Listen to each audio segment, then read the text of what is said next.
Long before history learned how to record itself, humanity carried a memory it could not fully explain. A memory not of migration, conquest, or invention, but of arrival. Across cultures that never met, stories speak of beings who descended from above, altered the human condition, and disappeared, leaving behind ruins, warnings, and unfinished knowledge. What makes these accounts unsettling is not their supernatural tone, but their consistency. The same pattern appears again and again: a boundary crossed, wisdom given too early, power introduced without restraint, and a world that could not survive the imbalance. Tonight, we are not asking whether such beings existed. We are asking why human civilization remembered them as a mistake, and what that memory reveals about the most dangerous threshold humanity ever approached. Welcome to Hidden Origins. This is a journey into ancient memory, not belief. We begin where history becomes uncomfortable. To understand why stories of the Nephilim endure, we must first remove them from the category of monsters and place them where they originally belonged, inside humanity's earliest attempts to explain civilizational disruption. Ancient societies did not separate myth from history the way modern audiences do. Myth was not fiction, it was compressed memory. When an experience was too complex, too destabilizing, or too threatening to describe directly, it was preserved through symbols, genealogies, and cosmic language. The Nephilim tradition emerges from this exact mechanism. In the oldest layers of Near Eastern thought, the world functioned on balance. Humans occupied the middle ground, neither divine nor animal, neither eternal nor powerless. Knowledge, authority, and technology were meant to arrive gradually, shaped by restraint. Anything that accelerated this process unnaturally was not viewed as progress, but as corruption. This is why the Nephilim are not remembered as heroes. They are remembered as a warning embedded in memory. Their defining feature is not size, strength, or violence alone. It is imbalance. They represent a moment when the boundary between guidance and domination collapsed, when influence crossed into interference, when instruction turned into control. Ancient narratives repeatedly associate this era with sudden advancements, weapon-making, exploitation of natural forces, manipulation of social hierarchies, and the normalization of extreme violence. These details are not decorative. They mirror the exact pressures that destabilize civilizations even today, when capability advances faster than ethical maturity. From a documentary perspective, this suggests something crucial. These stories may not be describing supernatural genetics. They may be preserving the memory of knowledge introduced without consent, context, or restraint. Civilizations do not fall only from invasion. They collapse when power outpaces wisdom. What makes the Nephilim memory distinct from heroic myths is its moral tone. There is no nostalgia for this age, no longing to return. It is remembered as unsustainable, a period when humanity lost agency rather than gained it. Even the beings themselves are not portrayed as purely chaotic. They operate under hierarchies, oaths, and rules that are eventually violated. This detail matters. It implies that the collapse was not accidental, but the result of authority exceeding its limits. Across early cultures, the same conclusion appears in different language. When higher influence refuses restraint, the world below fractures. These accounts emerge before organized theology, They are not sermons. They do not demand belief. They preserve a lesson that proximity to overwhelming power is not inherently beneficial. That idea was deeply unsettling to later religious systems. Over time, such memories were softened, fragmented, or pushed to the margins, but they were never erased. Because beneath the symbolism lies a fear humanity never fully resolved, that once, long ago, we advanced too quickly and learned what we were not ready to carry. If you value calm, evidence-based explorations like this, subscribe so these forgotten questions don't stay buried. And with that unease established, the memory begins to widen beyond one region, appearing in places that had no reason to share the same warning. As the memory of the Nephilim spreads outward from the ancient Near East, something unexpected happens. The story does not dissolve into regional variation. Instead, it sharpens into a global pattern.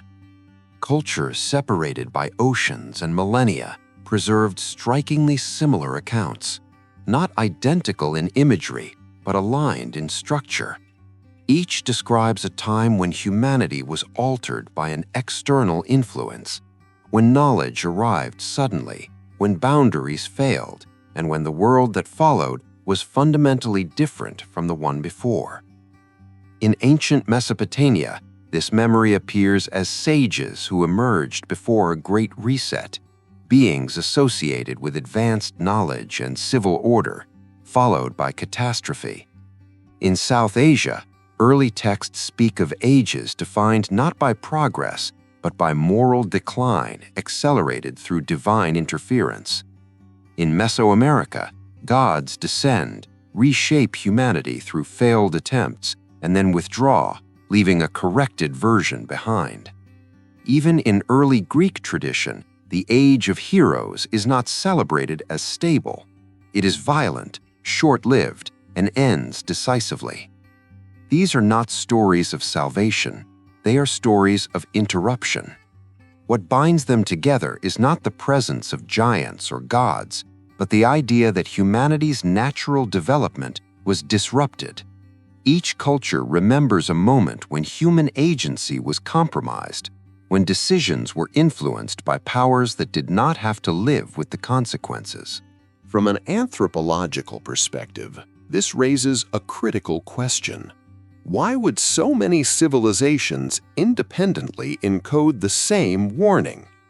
Early societies had no incentive to invent narratives that undermined divine authority. Most myths glorify gods.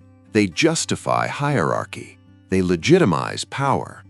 Yet these traditions do the opposite. They insist that unchecked higher influence leads not to enlightenment, but collapse. This suggests these stories are not theological fantasies. They are post-crisis reflections. Human memory preserves trauma with precision. When something destabilizes an entire way of life, the event is remembered not in statistics, but in symbols powerful enough to survive oral transmission.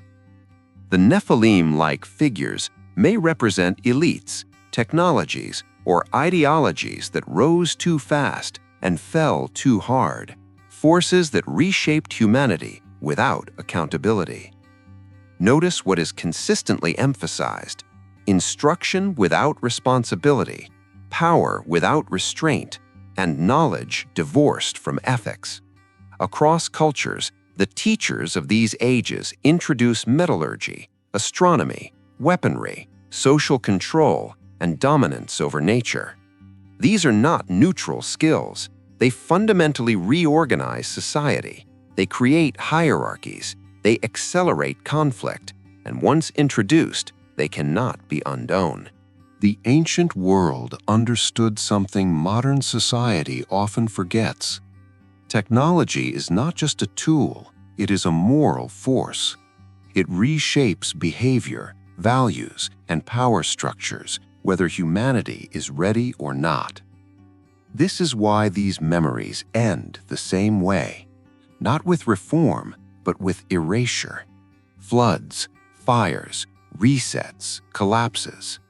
Symbolically, these represent a return to equilibrium, a forced slowing down, a recognition that something went too far. Importantly, humanity survives these events, but changed, more cautious, more regulated, more aware of limits. That shift is crucial. After these remembered ages, cultures begin emphasizing law, covenant, order, and restraint. The chaos is not repeated. The boundary is reinforced. From a documentary lens, this suggests that the Nephilim tradition is not about lost giants. It is about lost innocence, a moment when humanity realized that proximity to overwhelming power is not progress, and that some knowledge demands ethical maturity before it can be safely held. This is why these stories endure, even when stripped of their supernatural language. They are warnings disguised as myths, carrying a lesson that remains painfully relevant. If you want to continue exploring these forgotten patterns without distortion or hype, subscribe so this investigation can keep unfolding. Because the most important question is not what these beings were, but why humanity decided it must never repeat that age again. As these ancient memories converge, a deeper tension emerges, one that is often overlooked when the focus remains on giants or divine beings. The true conflict in these stories is not between humans and outsiders, but between human limitation and accelerated power. Across cultures, the arrival of advanced knowledge creates a fracture within humanity itself. Societies become stratified, authority concentrates, violence normalizes. Those closest to power reshape the rules, while the rest adapt or disappear. The age associated with these beings is not remembered as enlightened. It is remembered as unstable. This is a critical detail. If these stories were meant to glorify divine intervention, the outcome would be triumph. Instead, they end in exhaustion. The world becomes unsustainable. Order collapses under its own weight. Ancient memory identifies the source of the problem with remarkable clarity. Influence without accountability. The figures associated with the Nephilim tradition do not suffer the consequences of their actions in the same way humans do. They introduce tools, systems, and hierarchies, but they do not inhabit the long-term aftermath. Humanity does, and it is humanity that breaks.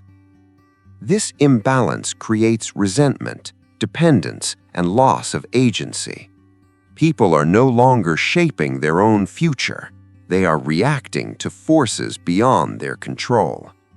In modern terms, this would be described as a civilizational shock. Anthropologists recognize this pattern. When societies experience sudden, overwhelming change, whether technological, ideological, or environmental, trauma follows. Old structures fail. New ones form too quickly. Meaning erodes. The Nephilim memory preserves this moment symbolically. Giants are not just large beings, they are oversized influence. They cast shadows that ordinary people cannot escape. Everything becomes defined in relation to them. This is why violence escalates in these narratives, not because humanity becomes inherently evil, but because agency diminishes. When individuals feel powerless, cruelty becomes a response rather than a choice. Even the moral language used by ancient writers reflects this. The world is described as filled, overflowing, corrupted. These are not supernatural accusations. They are descriptions of systems pushed beyond capacity. At the center of this tension lies a forbidden crossing, not merely between heaven and earth, but between guidance and control. Guidance preserves freedom. Control replaces it. Once crossed, this boundary cannot be repaired gradually. The damage is systemic. This is why these stories resolve through total collapse rather than reform. The reset is not punishment, it is containment. From a psychological perspective, this reveals a mature understanding of power. Early civilizations recognized that some imbalances cannot be corrected from within. When influence becomes asymmetrical enough, the system must end for something healthier to emerge. That insight is unsettling because it implies that even benevolent authority can become destructive if it refuses limits. Notice what is absent from these memories: redemption arcs for the powerful. There is no transformation, no repentance that restores balance. Once the boundary is violated, separation becomes inevitable. This is why later traditions emphasize distance between the human and the divine. Sacred space, sacred law, mediation, covenant. These are not religious inventions. They are defensive structures built after remembered catastrophe. The lesson is clear. Closeness without restraint is dangerous. Modern audiences often miss this nuance by reducing these stories to fantasy. But beneath the symbolism is a warning that remains uncomfortably relevant. Any system, divine, political, or technological, that accelerates human capacity without ethical grounding will eventually destabilize the society it claims to advance. That is the unresolved tension these memories leave behind. If you want this kind of careful, grounded exploration to continue, subscribe so these deeper patterns don't get lost beneath spectacle. Because the final question is not about what ended that age, but what humanity chose to carry forward afterward. When the ancient world speaks of collapse, it does not describe victory or defeat. It describes separation. The age ends not because humanity triumphs, but because the imbalance becomes impossible to sustain. Whatever once crossed the boundary is removed, and the world is forced to continue without it. What follows is not perfection, but responsibility. After these remembered ages, human societies change the way they understand power. Law replaces proximity. Covenant replaces intervention. Distance becomes sacred. The divine is no longer something that walks openly among humanity, but something mediated, regulated, approached with caution. This shift is not accidental. It reflects a lesson learned at immense cost. The Nephilim memory does not survive because people feared giants. It survives because humanity learned that unrestrained influence deforms both the giver and the receiver. Power that does not share consequence cannot coexist with fragile systems like culture, morality, and choice. From this point forward, ancient civilizations become obsessed with limits. Kings are bound by law. Priests are bound by ritual. Knowledge is guarded, encoded, delayed. Initiation replaces revelation. Wisdom is earned slowly, not granted instantly. This is the true legacy of the forgotten age. Even the language of later traditions reflects this restraint. Humanity is no longer described as clay shaped directly by higher beings, but as a steward, accountable for its own actions.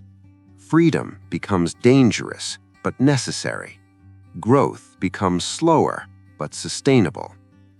The memory of collapse functions as a stabilizing force. From a modern perspective, this reframes the entire narrative. These stories are not warnings about supernatural rebellion. They are reflections on human vulnerability in the presence of overwhelming systems. Every era faces its own version of the same dilemma. When capability accelerates faster than ethics, when influence concentrates without accountability, when progress outpaces wisdom, imbalance returns. The ancient world encoded this truth in myth because myth was the only medium strong enough to carry it across millennia. That is why these stories resist erasure. They resurface whenever humanity stands at another threshold, not because the past is repeating itself literally, but because the pattern is familiar. What ended that ancient age was not divine anger, it was recognition. Recognition that some doors once opened too early threaten the structure of the house itself. The strongest civilizations are not those that acquire power fastest, but those that learn when to stop. In this sense, the Nephilim tradition is not about beings who fell from the sky. It is about humanity learning where it must stand, between ignorance and arrogance, between dependence and domination, between guidance and control. The memory survives because the question never disappears. What happens when humanity is given more than it can ethically carry?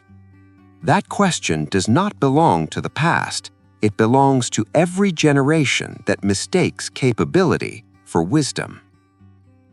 If you believe these deeper explorations matter, subscribe so this channel can continue uncovering the meaning behind forgotten histories. Because the most dangerous knowledge is not what humanity lost, it is what humanity might gain again without remembering why it once chose restraint.